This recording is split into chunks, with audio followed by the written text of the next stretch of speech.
The courthouse hadn't changed much. Judith Hollander stood at the bottom of the courthouse steps, leaning on her cane with her right hand, her briefcase hooked over her left shoulder. The morning air held the scent of city grit and brewing coffee. And above her, the familiar facade loomed, columns like sentinels, weathered but unmoved. She paused, letting the moment settle in. It had been almost 8 years since she last walked through those doors, not as a guest or consultant, but as a prosecutor. Her spine still ached from the accident, but the real weight came from what today symbolized. Inside, the usual chaos of early morning court was in full swing, lawyers whispering urgently into phones, defendants stealing nervous glances at the benches, and clerks shuffling documents with practiced disinterest. Judith moved with deliberate calm. Her cane tapped a steady rhythm on the tile floor, the sound both an anchor and a declaration. She wasn't rushing. She didn't need to. Courtroom 3B. When she entered, the judge was already seated. Honorable Charles Denham, mid-50s, appointed during the previous administration, sharp jawline, reputation for impatience and an affinity for procedural shortcuts. Judith had read his opinions. She didn't expect warmth. But even so, the way his brow arched, the flicker of amusement that crossed his face, that registered that he thought she was lost. Or maybe someone's confused grandmother. She could read it in the split-second shift of his eyes. Judith didn't flinch. She made her way slowly to the prosecutor's table. Her adversary, defense attorney Aaron Blackwell, crisp suit, Silicon Valley haircut, known for his charm and ruthlessness in equal measure, stood frozen in the middle of arranging his files. His expression shifted too, but not with amusement. With confusion. Then recognition. Then discomfort. She placed her briefcase on the table, unclipped it, and withdrew a single folder, State vs. Winslow. The corruption case everyone had been whispering about for months. Embezzlement. Bribery. Public contracts rerouted through shell companies. Millions vanished. A city betrayed. From the bench, Denham finally asked, "Miss?" She met his eyes. "Judith Hollander. Lead prosecutor, Your Honor." A pause. Not long. But long enough. Denham cleared his throat. "Very well." He gestured vaguely, as if to signal the proceedings to begin, but said nothing more. The bailiff announced the case. Judith listened as Blackwell gave a confident opening, smooth voice, deliberate pauses, tailored metaphors designed to paint his client, former city councilman Evan Winslow, as merely negligent, not malicious. Just a man who let details slip. No harm intended. Then it was her turn. Judith stood, every movement precise. She walked slowly to the jury, her cane clicking lightly with each step. 12 faces watched her, neutral for now, curious perhaps. She stopped just close enough to speak without raising her voice. "I won't waste your time with theatrics," she said. "But I will ask you to pay attention to one thing: patterns. Numbers. Memos. Transfers. Hidden trails that, when followed carefully, reveal something deeply troubling. Not mistakes. Not oversights. But choices. Calculated and deliberate." She held up a single printout. "This," she said, "is the first of over 70 transfers from a public housing fund to a shell company registered in Barbados, a company that, according to IRS records, doesn't exist. But the money? It did." The room was silent. Blackwell shifted in his chair. Denham didn't smile this time. Afterward, in the hallway, one of the younger ADAs, Marcus Liddell, walked beside her, balancing a coffee and a stack of files. "I have to admit," he said, "I wasn't sure how this would go. But that was, damn." Judith smiled slightly, the corners of her eyes tightening. "You don't win cases with youth," she said. "You win them with proof." He nodded, as if making a note to himself. She looked ahead, toward the elevators. Her body was tired already. The days would be long. The cross-examinations brutal. The politics behind the scenes relentless, but she was here, back in the arena, and not done yet. Judith's office was smaller than she remembered from her former days at the DA's office, tucked into the far end of the hall near the copy room, with a narrow window that overlooked the parking garage. But the walls were thick enough to keep the noise out, and the door locked well, which was more than enough for her purposes. She lowered herself carefully into the desk chair, placing her cane beside her. Her body, though conditioned by years of cautious movement, let out its usual protests. The heating pad she kept in the bottom drawer hummed to life as she leaned back and opened the thick manila file labeled Winslow, primary evidence. The numbers were everywhere. Judith had spent the last 3 months combing through financial disclosures, subpoenaed emails, and construction invoices. There were quiet patterns in the chaos, like low notes buried under the melody of official paperwork. Repetitions in vendor addresses, recurring offshore wire destinations, discrepancies in time-stamped approvals. She'd always had a mind for patterns, and after 30 years of civil rights litigation, she could feel when something was designed to stay hidden. At 8:07 a.m., there was a knock on the door. Before she could answer, it cracked open and Marcus stuck his head in. "You're early," he said, then glanced at the files spread out. "You didn't go home last night, did you?" "I went home," Judith said. "But I came back early." Marcus stepped in, holding a printout. "Got something weird from the finance team," he said, laying it in front of her. "Audit logs from the city's contracting portal. Winslow's assistant, Elena Fairmont, logged into the system 34 times over 3 months to approve budget shifts. But she's not even registered as a user in the system. Her access was piggybacked off the Public Works Director's credentials." Judith's fingers stopped mid-turn on a page. She had no official clearance? None.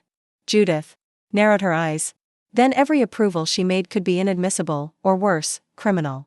"She's not charged, though," Marcus added. "Wasn't even questioned, far as I can tell." "She will be," Judith said. "Set up a deposition." She stood, slower than she liked, and reached for her cane. "I want her on record before she gets a chance to rehearse. And subpoena her communications from the last 6 months. Work and personal." Marcus hesitated. "We're playing this aggressive. We're playing this smart." He nodded. At 10:30 a.m., Judith was back in courtroom 3B. Blackwell had begun his motion to suppress a portion of the prosecution's financial trail, claiming it had been obtained through overbroad subpoena power. Judith waited as he spoke, his voice modulated for sympathy and reason, building the argument with carefully chosen precedents. "Your Honor," he concluded, "we are not denying the state's right to investigate, but they must do so within the scope of the law." These subpoenas cast a net so wide, it pulled in documents from unrelated city agencies, including housing records, payroll information, even health department reports. "That's not investigation, that's overreach." Denham turned to Judith. "Ms. Hollander?" She rose, slowly but without hesitation. "The scope of the subpoenas," she said, "was defined by the scope of the fraud. The defense would have you believe corruption follows straight lines. It doesn't. It spreads, through departments, through signatures, through shell vendors with P.O. boxes instead of offices." She approached the bench and handed up a document. "Page 17, Your Honor. The City Housing Department was flagged not because of accident, but because it paid $410,000 to a vendor listed as Metrosite Group. That vendor, it turns out, shares a tax ID with ArcLight Partners, one of the primary contractors accused of funneling public money into offshore accounts. Same money trail. Same fraud." Denham studied the page. "Overreach," she continued, "is when you fish without knowing where to cast. This is not overreach. This is following the current." There was a pause. Then Denham leaned back. "Motion to suppress is denied." Blackwell's jaw clenched, but his expression remained measured. After court adjourned, Judith stepped into the elevator, alone. The brief quiet offered her a rare moment to feel the fatigue settling into her back and hips. She adjusted her cane slightly, the metal cool against her fingers. As the doors began to close, a hand reached in, and they reopened to reveal Blackwell. He stepped in, glanced at her, then at the floor numbers. "Nice play today," he said. Judith raised an eyebrow. "It wasn't a play." "No," he said. "It wasn't." They rode in silence for a floor. Then he spoke again. "I underestimated you. At first." "Most people do," she said, voice steady. Another pause. Then Blackwell turned to her. "I'm not going to roll over, you know. I still intend to win." Judith met his gaze. "Good," she said. "Because I intend to prove that you can't." The elevator dinged. The doors opened. She stepped out, letting the quiet echo of her cane against tile say the rest. Judith always believed the truth had a particular sound. It wasn't loud. It didn't shout. It had a rhythm, a weight, something that lived in the hesitations, in the way someone reached for a glass of water they didn't need or answered a question with a question. Over the years, she'd come to trust that sound more than most evidence. That morning, the truth was buried in the small conference room on the 4th floor of the DA's office. The walls were dull beige, the lights a little too bright. A single camera mounted in the corner blinked red, recording. Elena Fairmont sat at the end of the table. Mid-30s. Tailored blouse. Clean lines. Her nails were freshly manicured. The way Judith remembered from the few photos she'd seen in council press releases. She looked composed. But Judith noticed the way Elena's hands were clasped too tightly in her lap. The left thumb pressing hard into the palm. Not quite fear. Not quite calm. Marcus sat beside Judith, recording device on. Notepad ready. Judith leaned forward, placing a copy of the system logs in front of Elena. Highlighted timestamps. Repeated login entries. "Ms. Fairmont," Judith began, her voice even. "This shows 34 login sessions under the credentials of Public Works Director Alan Cho. You accessed the city's contract database repeatedly over the course of 3 months. Can you explain that? Elena looked at the paper, then up. Alan gave me access. Said it was easier than submitting everything for review. He trusted me. Did you sign any official delegation of authority? No. Did you know this violated the city's digital security policy? A pause, yes. Judith gave her nothing in return, no nod, no expression of satisfaction. Did Councilman Winslow instruct you to make these changes? Another pause. Longer, no, Elena said. I managed the budget reallocations independently. Judith studied her. So you alone decided to redirect city funds into newly registered vendor accounts with incomplete tax documentation? Elena's eyes flickered. I acted under pressure, she said quietly. From whom? Silence, Elena, Marcus said, leaning forward slightly. You could face charges. Conspiracy. Fraud. Accessing government systems under false authority. We are giving you a chance to cooperate. Elena swallowed hard. There were phone calls, she said. After hours. From a number that was always blocked. A man, I never saw his face. He said I needed to move the approvals fast, or someone would reassign the project and I'd be out. Said I should be grateful for the chance to be useful. Judith nodded. Did he ever say who he worked for? No. But, I think it was someone inside the mayor's office. That shifted the air in the room. Judith sat back. Why? A slip, Elena said.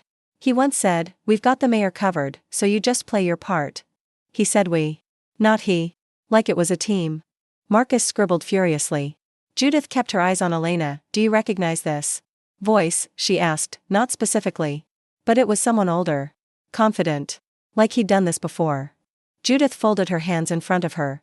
Elena, if we grant you partial immunity, not full, but enough to protect you from jail time, will you testify to everything you've just said, under oath? Elena hesitated. Then gave a tiny nod. Yes. That afternoon, Judith returned to her office and pulled the mayor's press photos from the public records database. Behind him, at countless ribbon cuttings and fundraisers, stood a rotating cast of aides, donors, and deputy directors. She scanned each one with methodical patience. Most faces didn't register. Until one did. Bryce Kessler, former city budget advisor. Quiet. Background in municipal finance. No scandal attached to his name, but no real visibility either.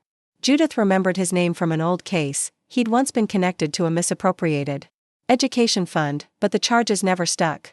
A lack of evidence was the official cause. She pulled his name into the system. 3 offshore corporations listed under his financial disclosures, all dormant. But they matched the same tax IDs that showed up on the payments Elena approved. Marcus entered without knocking, a habit she usually disliked but allowed him in moments like this. We just got the raw metadata from Elena's work computer, he said. There's a message buried in the deleted files, not an email. A text document. Unsigned. It just says, when the numbers stop matching, silence the account. Judith stared at the printout he handed her. Who the hell writes like that?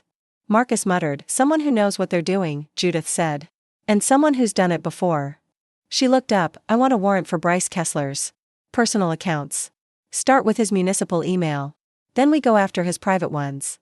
By the end of the day, as the sun dipped behind the skyline and cast long amber streaks across her office wall, Judith sat alone, her cane leaned against the desk, her hand resting on a file marked confidential. Kessler, the case had just changed shape. What began as a councilman pocketing city funds now had deeper roots, possibly reaching the mayor's office and beyond. The kind of rot that didn't show up until someone dared to dig deep enough. Judith had always been willing to dig. She closed the file. Tomorrow, she would start unearthing the rest.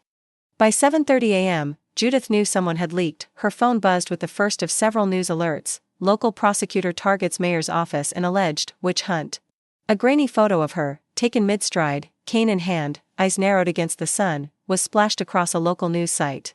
The article barely cited a source, but it included just enough detail about the investigation's direction to confirm one thing. Someone inside the DA's office was bleeding the case. She stared at the screen, unmoving, until a soft knock pulled her back to the room. Marcus stepped in, coffee in hand, eyes already stormy. You saw it, he said. Front page of the Tribune City section, she replied, tapping the screen with one knuckle. They're spinning it fast, Marcus said. Someone's panicking. Judith nodded once, but her eyes didn't leave the article. I want internal IT to pull access logs. Anyone who opened the Kessler file in the last 72 hours. No exceptions. Marcus hesitated. That's going to rattle some cages. Let them rattle. She rose slowly, testing her balance before reaching for her cane. We're not just building a case anymore, she said. We're walking through a minefield. By mid-morning, Judith was summoned, not to court. To the district attorney's office, 4 floors up, where politics and optics lived. DA Brian Yates was a politician more than a prosecutor, and everyone knew it. Early 50s, polished suit, handshake smile. He'd risen fast, mostly by staying out of controversy. He was the kind of man who favored back-channel resolutions and press conferences that ended with applause. As Judith entered, he gestured toward the seat across from him, hands folded tightly. Judith, he said, we've got a situation. So I've read. Yates sighed. This leak makes us look disorganized. You understand that? There are whispers already, suggestions that you're dragging the mayor's office into this to make a name for yourself. She didn't blink. I had a name long before I came back to this building. He tried to smile, but it faltered. Look, I respect your record. But we're getting calls. Political donors. City council reps, even a few senior staffers from the mayor's office. They're asking why the hell we're digging into budget advisors and linking it to Winslow. Because Bryce Kessler's name appears on 3 dormant companies receiving funds tied to Winslow's approvals, Judith said calmly. Because Elena Fairmont says someone from the mayor's orbit pressured her. And because I do my job. Yates leaned back, his tone cooling. You're a damn good prosecutor, Judith. But I need you to be smart about this. We can't afford to blow the whole case because it gets too big, too fast. Stay focused on Winslow. Build a clean conviction. Leave the politics out. She stared at him. Not with anger, but with the quiet clarity that had unnerved judges, CEOs, and police commissioners for decades. You don't get to ask for integrity on one end of the case and ignore corruption on the other, she said. You can't amputate a tumor and leave the root. Yates exhaled slowly, then glanced toward the closed blinds. Just keep it contained, he said, more quietly now. Or they'll make sure it ends up out of your hands. That afternoon, Marcus returned with the access logs. 14 people had viewed the Kessler file. 13 were expected. One wasn't. Carolyn Byers. A paralegal who'd been with the office for 6 years. Quiet, punctual, always under the radar. No history of complaints, no connection to any of the current staff under scrutiny. She'd accessed the file for exactly 12 minutes, at 8:13 p.m., after normal office hours. Judith tapped her pen on the desk. Bring her in. Carolyn arrived 20 minutes later, visibly nervous. Thin-framed glasses. Fidgeting fingers. I didn't think it would be a big deal, she said quickly. I was working late, clearing archive requests. I saw the file open and clicked it. I didn't even download anything. Judith watched her carefully. No one asked you to look at it? No. I mean, Carolyn shifted in her seat. Well, not directly. Someone from admin asked if I could help clean up some flagged folders. I assumed it was related. Who in admin? Daniel Spears. Marcus's eyebrows lifted. Daniel Spears was the office liaison between the DA's office and the mayor's legal team. A middleman, always smiling, always floating from cubicle to cubicle. Judith had rarely spoken to him directly. That alone now seemed suspicious. Thank you, Carolyn, Judith said gently. That'll be all for now. Later that evening, as most of the office emptied out, Judith stayed behind. She stared out the window, the city lights flickering in slow rhythm. The case was moving faster now, less like a trial, more like a chase. Every name she uncovered led to another door barely ajar. Every warning from upstairs only deepened her resolve. She checked her watch. Then opened her drawer and pulled out a list she'd started keeping by hand. Names, connections, dates, arrows, linking payments to people, actions to silence. At the top of the page, in freshly inked letters, she wrote, Spears, interview IMMEDIATELY. She circled the name, then she circled it again. Daniel Spears walked into the interview room like he didn't belong there, because he didn't. Too polished. Too relaxed. Not in the way that came from innocence, but from someone who'd spent too long learning how to look unthreatening. In dangerous rooms. Mid-40s, pressed blazer, no tie, slight smirk, the kind that dared you to prove he wasn't in control. Judith sat across from him at the narrow table, her cane resting lengthwise beside her on the edge. No camera, no stenographer. She wanted this one quiet. Marcus stood by the wall, arms crossed. Thanks for coming down, Judith said evenly. You made it sound optional, Spears replied, sitting back. Everything is, until it's not. Spears grinned faintly, then gestured toward the manila folder in front of her. Is that where you pull out the dramatic reveal? The smoking gun? That's how it works, right? Judith didn't blink. It's where I keep the list of names that might still have careers after this is over. Yours was just added. Spears' smile faltered for half a beat. She slid a printed access log across the table. You instructed a paralegal to access a file she had no business viewing. You told her it was part of an admin cleanup, but that folder wasn't even flagged. So here's your chance to explain, were you leaking to the press, or were you feeding someone else's fire? Spears leaned forward slightly, voice lower. Judith, you're barking up the wrong tree. Am I? I didn't leak anything. I was told to monitor. That's it. By who? He hesitated. I can't say. Can't or won't. He met her eyes now, more serious. You want the truth? Off the record. No, Judith said. I want it under penalty of perjury. A tense silence, then Spears sighed, rubbing the bridge of his nose. Look, he muttered. The mayor's office has been nervous since the Winslow case picked up steam. When they got wind that you subpoenaed financials connected to Bryce Kessler, alarms went off. They told me to flag any internal movement around that name. I didn't know what they were protecting, not at first. I just did what I was told. Who gave the instruction? Judith pressed. Arthur Kim, Spears said, quietly. Special advisor to the mayor. He's not supposed to be involved with legal oversight, but he sits in on everything. He's the fixer. Makes people disappear when it's convenient. Judith's pen scratched across the notepad slowly. And why would the mayor's fixer care about Bryce Kessler? Spears looked around the room, as if suddenly aware that it felt much smaller than when he entered. There's a document, he said. Something old. Not digital. I've never seen it, but I've heard people reference it. Supposedly, Kessler kept a paper trail of the original municipal kickback plan from 10 years ago, the one that funneled development funds into fake community investment grants. If that memo surfaces, it won't just burn the council. It'll torch the mayor. Maybe others. Judith's fingers curled over the edge of the table. Where? Last I heard, Spears said, it was archived under a fake file label at the Department of Records.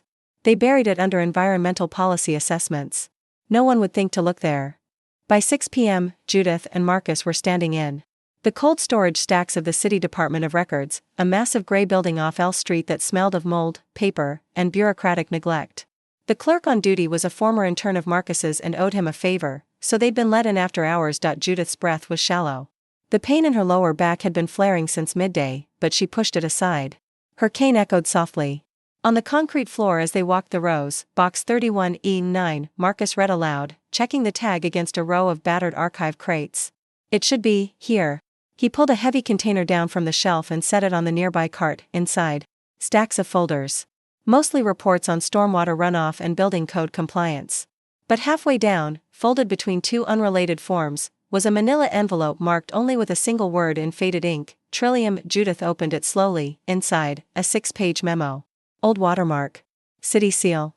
No digital barcode. She scanned the first page. At the top, subject, Proposal for Municipal Development Flow-Through Grants, Q4 Disbursement Strategy, and below it.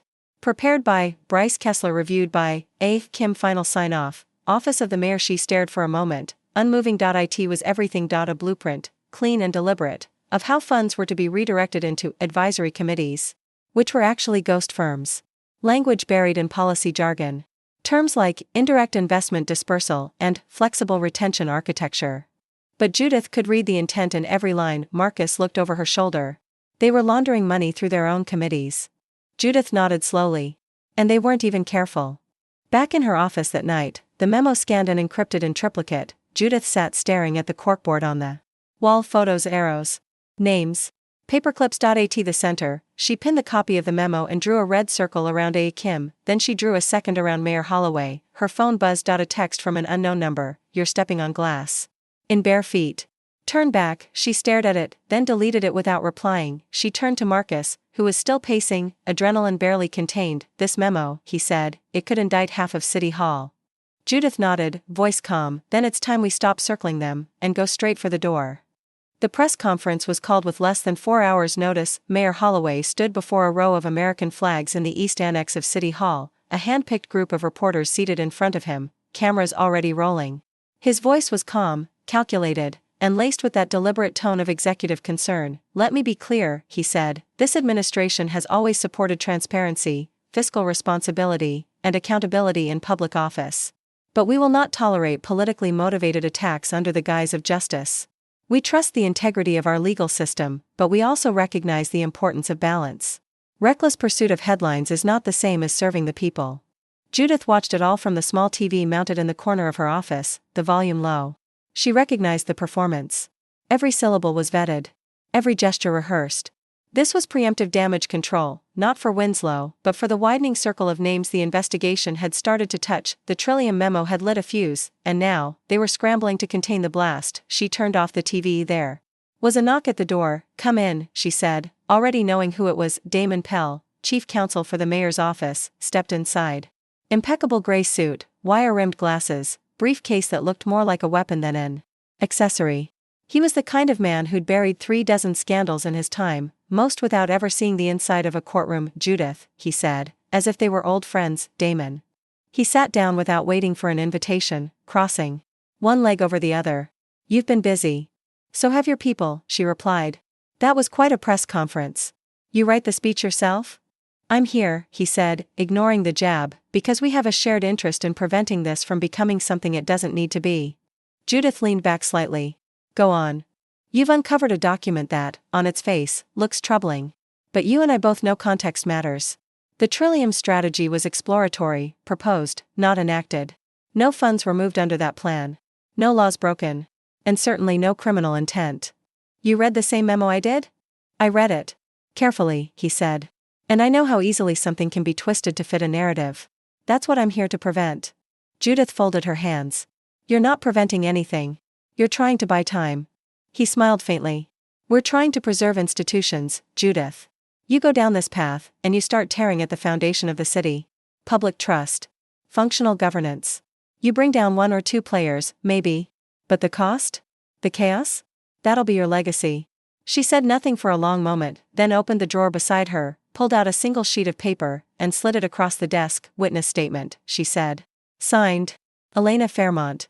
She testifies to coercion, misuse of credentials, and directives tied directly to your office."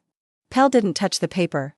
Just stared at it. "You came here to remind me of consequences," she said. "Let me return the favor. If I stop now, this city gets no better. If I move forward, maybe it burns for a while. But it rebuilds. Cleaner. Stronger." She stood, leaning on her cane as she did. "You want to stop this? Bring me someone who'll talk under oath. Otherwise, we're done." Pell rose, smoothing his jacket. "You've made your point." "No," she said, locking eyes with him. "I've made my choice." By late afternoon, news of the memo had leaked, but not from Judith's team. The Chronicle ran with it first. "Mysterious memo suggests deep corruption tied to city contract sources. Inside city government confirmed document authenticity. Mayor's office declines comment." Yates called her in again. This time, he didn't hide his frustration. "You're pushing too fast," he said. "This is becoming a political crisis." "It's already a legal one," Judith said. "Pretending otherwise is cowardice." "You're not new here," Yates snapped. "You know what happens when a case like this gets too big. There are lines." "I know," Judith said calmly. "I've spent my life watching men draw them." There was a long pause, then Yates exhaled and looked away. "You'd better be right." That evening, as the sun bled red across the skyline, Marcus stepped into Judith's office with a quiet knock. He held up a flash drive. "Kessler's email dump finally came in," he said. "It's a lot." "Anything weirder than usual?" He nodded. "Two things. First, a deleted message chain with someone using a private alias, Sparrow 43. Timing aligns with the period when the fund diversions were accelerating. And second, there's a calendar invite labeled Trillium Review, marked as attended by Holloway, Kessler, and Arthur Kim. It's from 6 years ago." Judith leaned forward. "Where was it held?" "Private suite. North Tower at the Belmont Hotel." She closed her eyes. "That's where the mayor hosts his annual donor retreat." Marcus sat down. This wasn't just some policy discussion. This was a strategy meeting with legal insulation. Judith opened her laptop and began drafting a motion for expanded subpoenas. "Then let's strip away the insulation." Before she left for the night, she paused in front of the bulletin. "Bored again?" Red lines now connected Kessler, Kim, Spears, Elena, and the mayor.it wasn't just a web.it was a system, and for the first time, she realized what they feared most wasn't exposure. It was someone too stubborn, too old, and too hurt to be scared off. She looked down at her cane. Let them keep underestimating her. She'd turn it into a weapon. The email was short. Too short. No greeting, no sign-off. Just a 6-word message in the middle of a deleted thread. Belmont Suite secured. Use side elevator. Sent from Sparrow 43 at protonmail.com. Judith stared at the printed copy on her desk. Marcus had dug it out from deep inside Kessler's recovered emails, buried under layers of encryption and deletion flags. There was no IP data left, and the sender had used a secured server routed through a VPN in the Czech Republic. Not some amateur's attempt to stay hidden, this was practiced, precise, and methodical. Whoever Sparrow 43 was, they weren't just a middleman. They were the thread tying every quiet conversation together. We can't trace this digitally, Marcus said. Not unless we subpoena the mail provider and hope they haven't wiped old server logs. Judith shook her head. They'll lawyer up the minute we try. We'll spook them. No. We find Sparrow the old-fashioned way. Marcus frowned. How? She tapped the corner of the email printout. We work backwards. We know the invite went out for a Trillium review meeting 6 years ago. Belmont Hotel. Suite 1902. Find out who booked it, not through the mayor's office, but personally. Marcus left to dig. Judith remained seated, watching the quiet dusk settle outside the office windows. A summer haze clung to the city. And from this high up, the streets looked orderly, almost honest. It was always that way from a distance. The betrayal came just after 9. Judith was at her desk, reviewing timelines, when the call came in. A late-night assistant from the internal audit team, voice shaking with unease. Ms. Hollander. I think you should know, someone tried to pull your case notes from the secure archive. 30 minutes ago. She sat upright. What do? You mean tried? They used your clearance code. The one assigned to your ID. But, the access was flagged. You weren't logged into the system. Who was? A pause. I don't have the name yet. But it came from Terminal 4D. That's, Marcus's workstation. The silence that followed was thick and cold. Judith stood slowly. Thank you. Don't tell anyone else. I'll handle it. She hung up. Looked at the corkboard. Something didn't make sense. She trusted Marcus. He'd worked beside her day and night, shoulder to shoulder. He'd tracked evidence, taken risks, brought leads. But the idea clawed at her anyway, not because she suspected him, but because someone wanted her to, and they'd just laid the knife where she'd be forced to look. An hour later, Marcus returned. His eyes were wide, his breathing sharp. I found it, he said. The booking for Suite 1902. Judith nodded once. Tell me. It wasn't under the mayor's name. It wasn't Kessler or Kim. It was booked by someone named Eleanor Strick. I pulled public records. She's not in city government. But she's a real person. 73. Retired. Lives in Ohio. Judith furrowed her brow. A decoy. Exactly. But here's the weird part, she used to be a bookkeeper. For a nonprofit. What nonprofit? He handed her the file. Judith opened it. Greater Trillium Education Trust closed in 2017. Board members listed, Bryce Kessler, Arthur Kim, and a third name. Her mouth went dry. Damon Pell. Judith stood, leaning hard on her cane. You said the name on the booking was Eleanor Strick? Marcus nodded. Yes. She grabbed her coat. Come on. At 10:45 p.m., they pulled up in front of an old assisted living facility on the far north side of the city. Judith had called ahead, posing as a former colleague. Eleanor Strick lived on the 3rd floor, in a room with lace curtains and a dusty ceramic owl on the door. She was frail, lucid, and suspicious. Judith introduced herself softly. We're not here to cause trouble, Miss Strick. We believe someone used your name for a hotel booking 6 years ago, without your knowledge. The old woman blinked behind thick glasses. Belmont? Yes, Marcus said. Suite 1902. For a city event. Her brow furrowed. That's strange, she said slowly. That's the year Damon said he'd arrange it all. Told me not to worry. That it was for a donor gala. Judith stilled. You knew Damon Pell? Oh yes, Eleanor said. He helped with the trust. Said he needed a name that wouldn't raise questions. I didn't ask much. He said it was just formality. Judith exhaled. Did you ever receive mail or emails under that alias? Sparrow 43? Eleanor looked puzzled. Sparrow? No. But Damon used to call me that. Said I reminded him of one. Fragile but quick. He always had strange nicknames. Judith's hand gripped.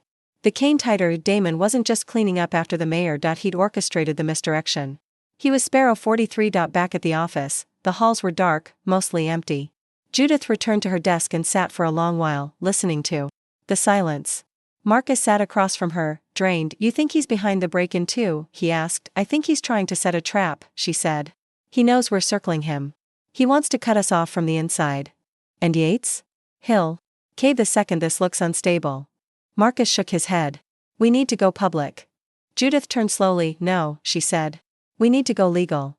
The next morning, Judith filed a motion with the circuit court, a sealed petition for a special investigative grand jury into systemic municipal fraud involving senior members of the mayor's administration. Attached, the Trillium memo.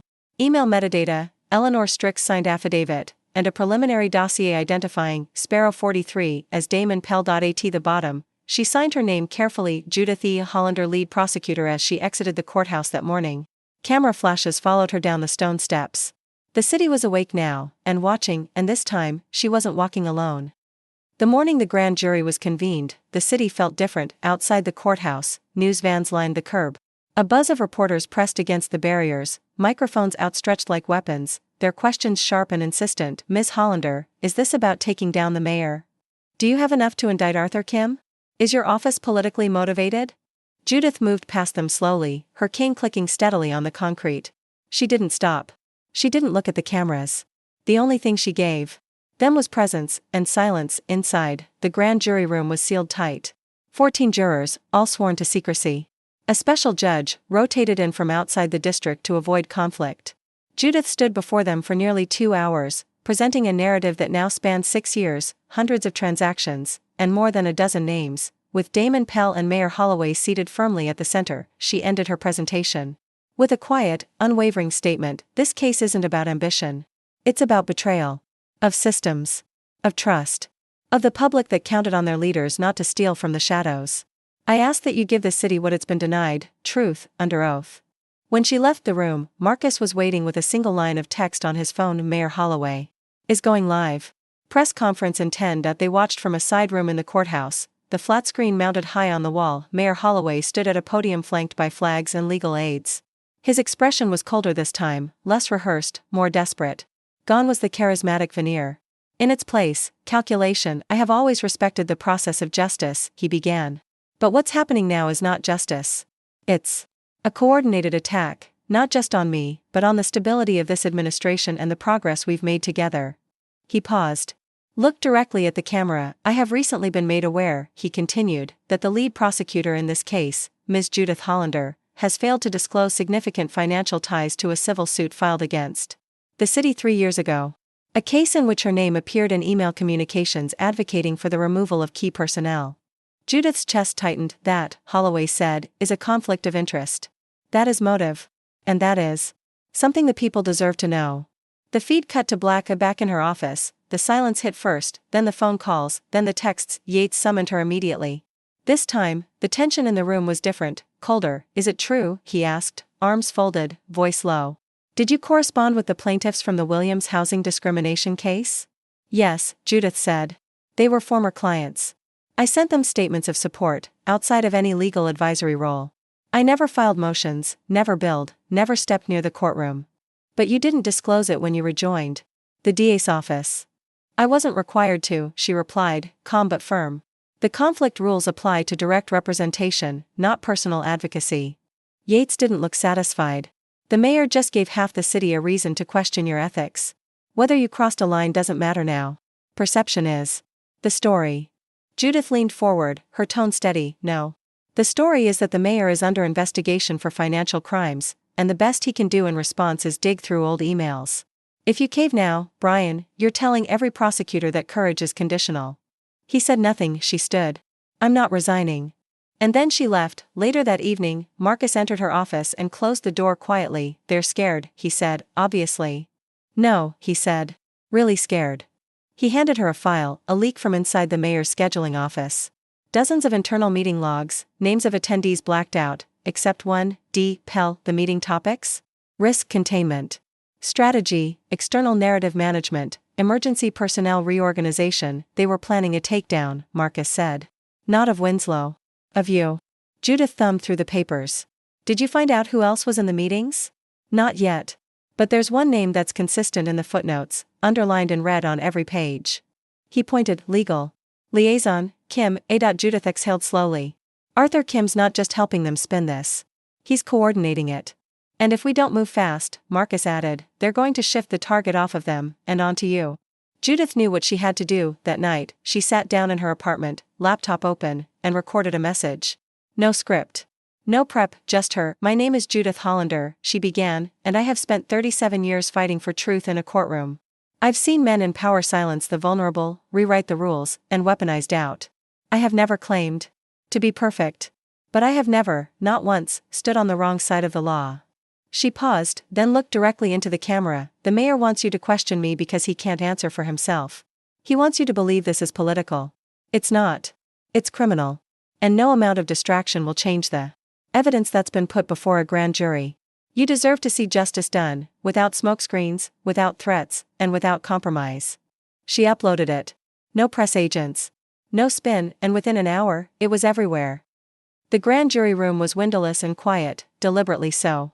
Inside, the air was thick with caution, the way it always is when people realize words, once spoken here, can't be taken back. Judith sat behind the glass partition in the observation room, flanked by 2 investigators and a court-appointed liaison. She wasn't permitted to address the jury directly now, her time to present had passed. This phase belonged to the witnesses. The first one to testify that day was Elena Fairmont. She walked in with her back straight, voice steady, and no security escort. Judith watched her closely, unsure of what would happen. They'd prepped her, yes, but Elena had spent years living in quiet proximity to corruption. Old habits die hard, but then Elena spoke. Councilman Winslow told me directly that the vendor lists weren't my concern. He said everything was cleared by the building across the street, which I understood to mean City Hall. I logged the approvals under a borrowed account because I was told to. And when I asked questions, I was told to stop asking. A juror raised a hand. By who? Elena hesitated. Then, Arthur Kim, special advisor to the mayor. He called me on a blocked line more than once. I recognized his voice. I had heard it during council meetings. He told me that if I played the role, I'd be rewarded with a promotion. If I didn't, well, I wouldn't have to worry about my career anymore. Judith didn't move. But inside, something cold and electric shifted in her chest. This was it. Names. Direct involvement. A voice identified. Influence traced not just to Winslow, but to the man behind the curtain, Arthur Kim. The next morning, Arthur Kim requested a meeting, not through formal channels, not a subpoena response or a legal motion. He sent a personal message, hand-delivered. By a runner from City Hall. Judith, I believe it's time we speak. Privately. 1 hour. Bring only your voice. A.K.A. Marcus was furious. You can't meet with him. He's under investigation. He's trying to rattle you or extract information. Or bait you into something they can twist. Judith stood at the window, the note in her hand. If he wants to be seen, it means he's afraid of staying hidden. She turned to face Marcus. We don't bring him to court yet. Not before we see what he thinks is worth risking this much for. The cafe was quiet, upscale, and, conveniently, just outside the city jurisdiction line. A neutral zone. Judith arrived first. She sat near the back, where the lighting was low and the conversations died before reaching the walls. Kim arrived. Precisely on time. He wore no tie. Just a sharp dark suit and a look of self-assurance that Judith suspected was starting to crack. You're braver than I gave you credit for, he said, taking the seat across from her. I've been called worse. Age has only sharpened your edges, he added, folding his hands. But you're cutting the wrong tree, Judith. No, she said. I just finally got a clean view of the roots. He smiled faintly. That speech you gave online, stirring stuff. You made the city believe again. That takes talent. She watched him in silence. Tell me, he continued, voice soft and calculated, what happens when the grand jury gets close, but not close enough? When their findings are vague? Inconclusive? Do you think the people you've inspired will still rally behind you? Or will they wonder why all that smoke never revealed a flame? You sound nervous, she said. I sound realistic. Judith leaned forward. You coordinated Trillium. You handpicked the Shell nonprofits. You buried a memo and left an old woman in Ohio to carry the weight of it. And you weaponized Elena Fairmont, a city employee, as a pawn. Your fingerprints are all over this. Kim's smile thinned. But my name is not. You think you'll hide behind the mayor? I've done more than that, he said. I've given him a villain. You. That stopped her cold, not in fear, but in recognition. I leaked your correspondence, he said casually. I prepped the press. Planted old statements. Dug into your pension records. And now, every headline comes with a question mark next to your name. She didn't flinch. Why are you telling me this? Because this doesn't end in court, he said, lowering his voice. It ends with exhaustion. Yours. The system's. The people's. I don't need to win, I just need you to give up. Judith stared at him. The clatter of dishes from the kitchen echoed faintly. A server passed with 2 empty coffee cups. You don't understand something, Arthur, she said finally. What's that? I've already lost everything I cared about once. My spine, my career, my identity. I rebuilt all of it with one good hand and a cane. And now I'm not afraid of starting over again, especially not if it means tearing down people like you. Kim didn't speak. Judith stood slowly, gripping her cane. You were right about one thing. It doesn't end in court. She turned. It ends with someone opening a door you thought was locked. Back at the DA's office, the grand jury foreman called. They were ready to issue subpoenas for 4 high-ranking officials, including Damon Pell and Arthur Kim. Judith hung up and looked to Marcus. Get ready, she said. They'll come. Harder now. Let them, he said. We're not walking in blind anymore. She opened a drawer, pulled out a blank file folder, and wrote the word indictments across the top. Then she began to fill it. The subpoenas landed just after sunrise. They were hand-delivered to 4 addresses simultaneously: Damon Pell's law office, Arthur Kim's government suite, the Department of Budget Oversight, and a private residence listed under a proxy name. That belonged, unmistakably, to the mayor's personal assistant. By noon, it was headline news. Grand jury moves in on City Hall. Pell, Kim, and associates subpoenaed in fraud probe. Subhead: Mayor Holloway not named. Yet, Judith read the story on her office screen with a strange stillness. The city had crossed a threshold. There would be no turning back now, not for the public, not for the press, and certainly not for her. She stood and closed the blinds. It was time to prepare for what would come next. They struck back that evening. A special edition segment aired at 7 p.m. sharp on a major local network. Judith knew the anchor, Andrew Slate, a career climber with just enough of a moral compass to stay legally clean but not enough to resist becoming a mouthpiece when power called. The teaser was simple: tonight, an exclusive look at the prosecutor behind the city's most controversial investigation, and what she doesn't want you to know. Judith didn't blink when the camera cut to a montage of file photos and clipped audio excerpts, a shaky clip from a speech she'd given after her spinal surgery about injustice in housing law. A pixelated image of her sitting in a wheelchair outside her home, an old email she'd sent to a non-profit board, stripped of context and displayed like a smoking gun. The anchor's voiceover dripped with insinuation. Questions now swirl around Ms. Hollander's impartiality, given her previous advocacy roles and her deeply personal connection to housing reform efforts. Sources allege her return to public service was motivated by a desire for vengeance, not justice. Judith turned the TV off before it ended. Marcus arrived 5 minutes later. It's everywhere, he said. Twitter, local feeds, morning radio previews. They're going all in.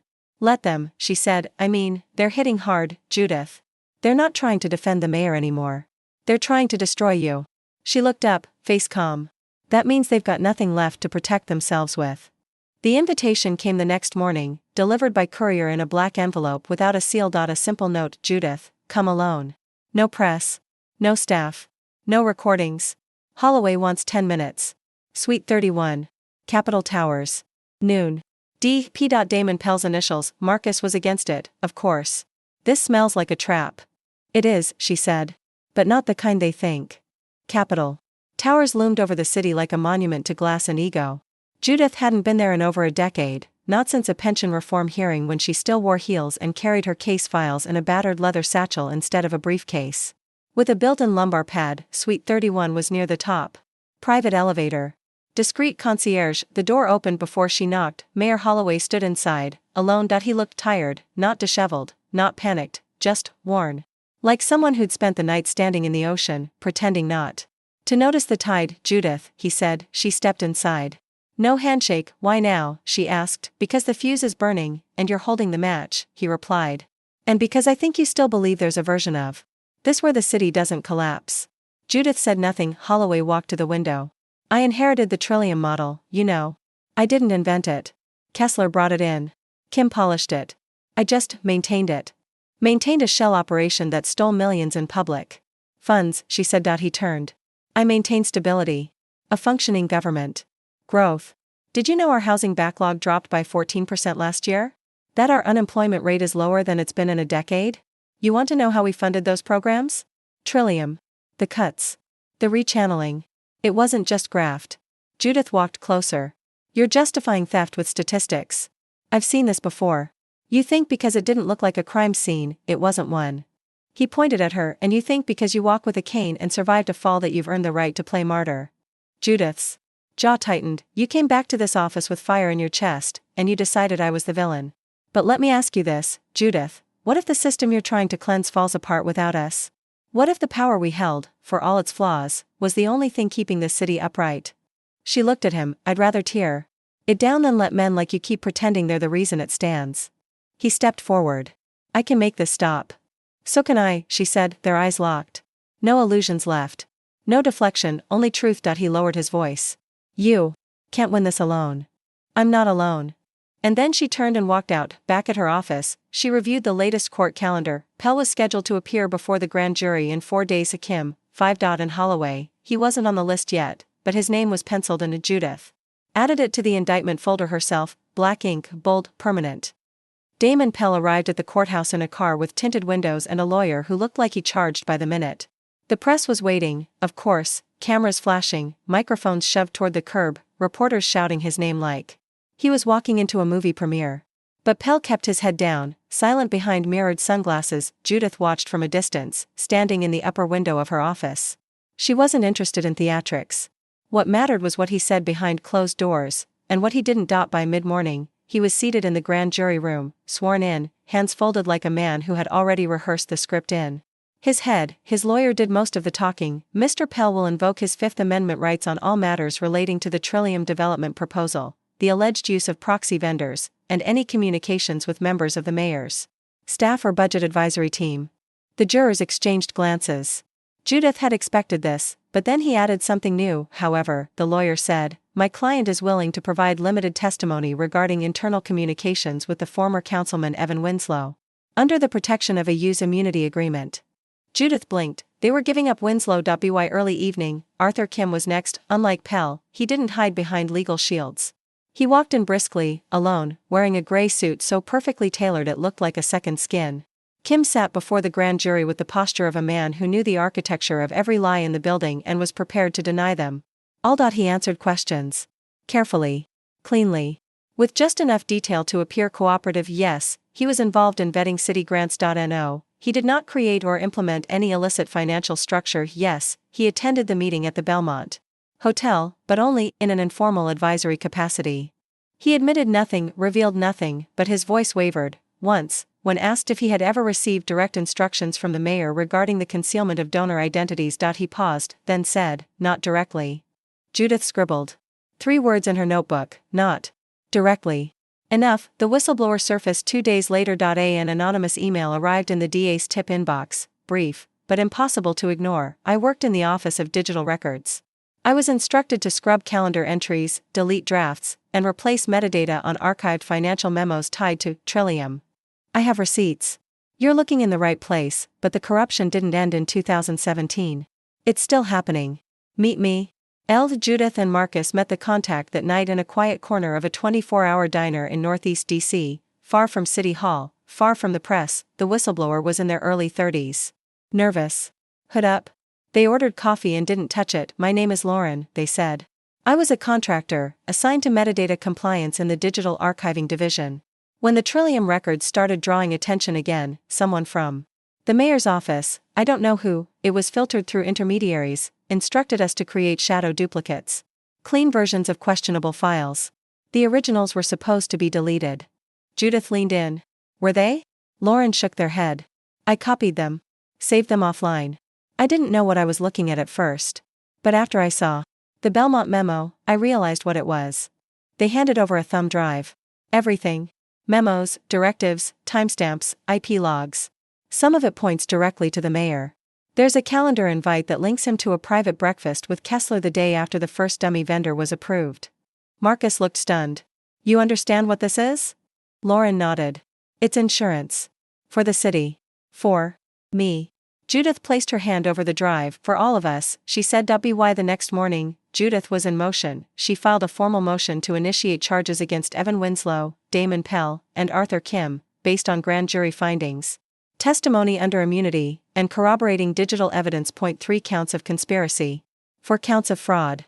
2 counts of public corruption, and then, she filed a motion to unseal the investigation against Mayor Holloway. The moment it hit the docket, it was public. The mayor responded within the hour, standing at his podium, stone-faced and flanked by lawyers. I categorically deny these charges, he said. I have always served the city with integrity and transparency. I will not resign. I will not step aside. This is a political prosecution disguised as reform. He paused, then added, but if the people demand an answer, I will give it. In court. Back in her office, Judith watched the statement quietly. She didn't celebrate. She didn't relax. The path ahead was long, the depositions, the Evidentiary hearings, the political maneuvering that would try to slow her at every step, but the line had been crossed. She stood, her cane steady beneath her hand, and then she did something she hadn't done in years. She opened her bottom drawer and pulled out a small, silver pin, the one they gave her the day she first became a prosecutor. She pinned it to her lapel. Again, the city had tried to bury her, and now, she was the one writing its reckoning. The trial began on a rainy Monday in October. The kind of rain that soaked through coat sleeves and curled paperwork at the edges, the kind that made the streets look smeared with grief.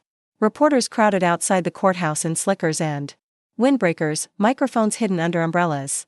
Inside, every seat in the gallery was filled. The city had come to watch itself be judged. Evan Winslow sat at the defense table, thinner than when the investigation began. His suit hung loose, his gaze low.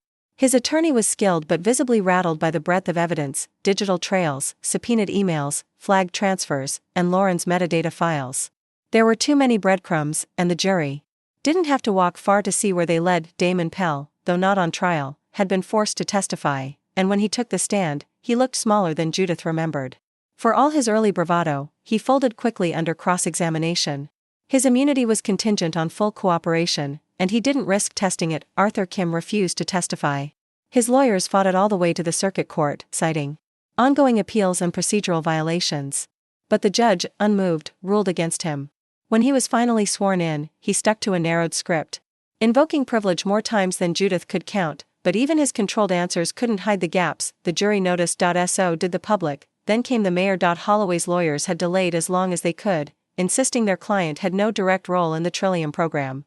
But the evidence, especially Lauren's drive, told a different story. The breakfast with Kessler. The disguised metadata trails. The approval signatures written in stylized shorthand, and finally, the handwritten note, recovered from a notebook in Kessler's home, authenticated by forensic analysts. Keep the shell vendors clean. Let Pell handle Sparrow. If this leaks, we bury it. Ash. When Judith presented the note in court, she didn't raise her voice. She didn't point a finger, she just placed it on the document camera and let the silence do the work. The verdicts came after 6 days of deliberation. Evan Winslow, guilty on all charges: conspiracy, embezzlement, and public corruption. Arthur Kim, guilty on 3 counts: abuse of office, obstruction, and conspiracy. Mayor Holloway, guilty on 2 counts: dereliction of duty and conspiracy to commit fraud. The jury deadlocked on the broader corruption charge, but the damage was done. The courtroom didn't erupt. There was no shouting, no cheering, just a long, collective exhale. Judith sat at the prosecutor's table, her hands resting calmly over her cane. She didn't smile. She didn't look at the defense, she looked at the jury. One of them, a woman in her 40s, dressed simply, gave a small nod. Judith returned it. In the weeks that followed, the city turned inside out: resignations, press releases, emergency council votes. The governor appointed an interim mayor. Federal oversight panels opened parallel investigations into city contracts going back 15 years. Some departments were gutted. Others were quietly restructured. For the first time in decades, City Hall felt, still, not clean. Not yet. But still. Judith declined every interview. The offers came in steadily: morning news, long-form podcasts, a docuseries from a streaming platform. They all wanted the same story: the woman who brought down City Hall.